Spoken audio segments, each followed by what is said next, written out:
This is Transitions and Conflict in Central America, Part 1.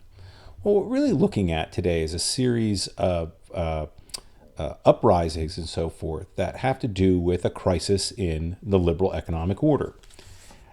The first phase of capitalist development throughout most of Latin America had come to an end in the 1920s and 30s. It's important to keep in mind that elites had been struggling since independence to connect to an expanding world economy, to the new export opportunities since really the mid-19th century, particularly in the Second Industrial Revolution. And by the 1920s, most of these countries had been fully integrated into the world economy. Economic liberalism was really triumphant. And this was particularly seen in the export economy, but there were really differences among the countries. So although the liberal economic model is adopted everywhere, in some places there's more national capital. We saw that in Sao Paulo. Other places it's really the domination of foreign capital.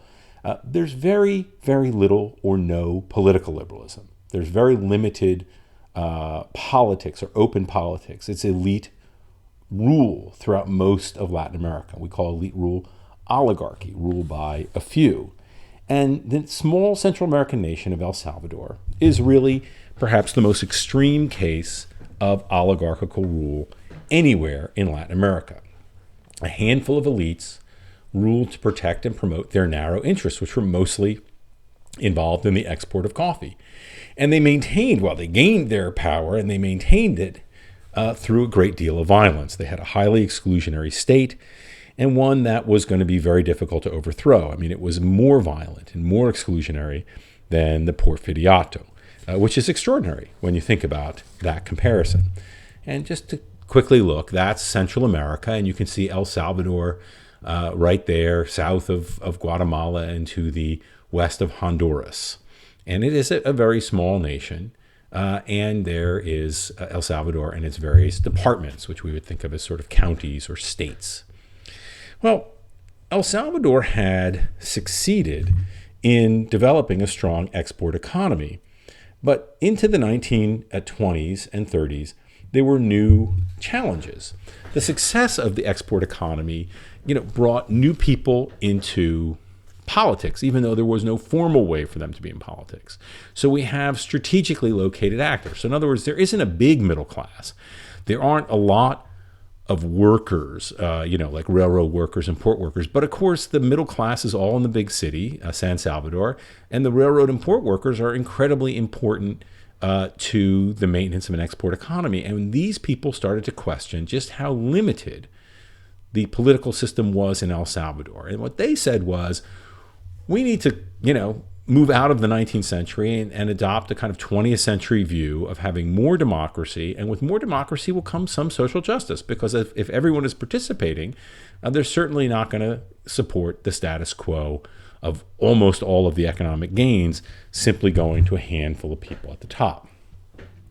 Now, what happened in Central America and really throughout Latin America, and we see here is what's happening in the 1930s is very similar to what happened earlier in the Mexican Revolution, that there's a real questioning of the status quo. Well, with the 1929 crash and the onset of the Great Depression, the most important thing to understand economically is that economies contracted.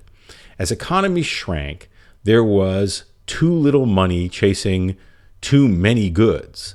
And so prices dropped dramatically. You had lots and lots and lots of coffee in the world, and sugar and copper and tin, and no one had any money to do anything about that. So there was deflation. Now, the governments who all, rose to legitimacy as being these great, vehicles for producing and exporting commodities lost their legitimacy. The old system really broke down. And because El Salvador was such an extreme example of that old system, when it broke down hard. Now, it's important to understand how El Salvador got to this point. Now, after independence, there was a series of ongoing civil wars as different groups of people sought to gain power. Now, the main export in El Salvador was a dye, indigo. But in the late part of the 19th century, a man named Rafael Zaldivar came to power, and he ruled from 1876 to 1885. And he represented a new, innovative group of planters, coffee planters. And they really wanted to radically transform the economy into a capitalist, you have to kind of put quotes around capitalism because they weren't all that interested in free wage labor, capitalist exporter of coffee. They pushed out the indigo growers, who were often small-scale farmers.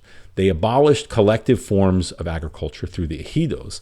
And what they did is they used the state to do this. They basically just smashed any opposition.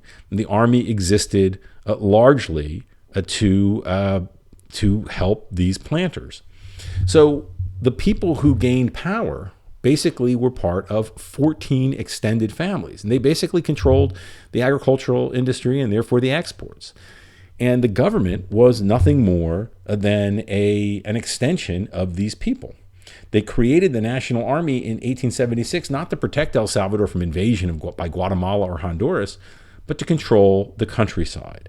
They did things like use vagrancy laws to basically tell people, hey, if you're not doing anything, we can force you to go pick coffee or to make roads into new areas or to clear land, to mobilize cheap labor. And in fact, things were so bad that some estimates of a quarter of all of the land to 40% of all of the land passed into the large coffee growers. So, and when I say land, the arable land, good land. So this was just devastating to the vast majority of people in El Salvador. The Melendez-Quiñones clan dominated politics at this time. They grew out of the Zaldivar dictatorship.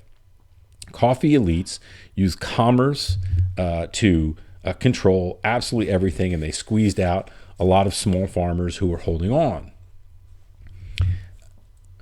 Now, the first real challenge to any of this takes place in the 1920s. Now, again, peasants are just suffering. They're looking at the army beating them down. They remain peasants on very marginal land. The best land is taken by the coffee planters. But we have in the cities, the main city, San Salvador, and we have among port workers and railroad workers the rise of a trade union movement. There are also middle-class reformers who have no political power. Remember, it's just the elites and the 14 families controlling everything. Now, in the 1920s, with the real growth of the American economy throughout most of the 1920s, coffee prices were very, very high. In fact, commodity prices reached their peak for many years in 1927. And so workers and others sought higher pay. There's a lot of money flushing through this economy. And various opposition groups built ties to each other, and they all shared the same thing. Let's pry open this political system, and once we do that, we can potentially have more access to better wages, et cetera, et cetera. At the same time this is going on, there is a political crisis in neighboring Nicaragua. In Nicaragua, there was an elite crisis with liberals and conservatives going against each other, and the conservatives were aided by the U.S. government. And so a leading liberal politician, Augusto Cesar Sandino, led a major rebellion against the U.S. Marines that took place from 1927 to 1933. And he became a tremendous hero to many Latin Americans, particularly Central Americans, because he fought the United States to a standstill. And he really increased, or kind of in some ways created a nationalist Central American pride. There is Sandino. This really became a kind of pan-Central American struggle. And what's important to understand is that Sandino was both a symbol of what could be done, but also someone who was doing things and was working with other Central Americans. And in this picture, Sandino is the third from the right, and seated at the right is his personal secretary, a man named Agustin Farabundo Martí. Martí was a leading radical, frankly. He became a communist in El Salvador. But he worked closely with Sandino as his personal secretary and was highly influenced by his ability to take on imperialism and take on the world trading system in fighting the allies of the U.S. in Nicaragua.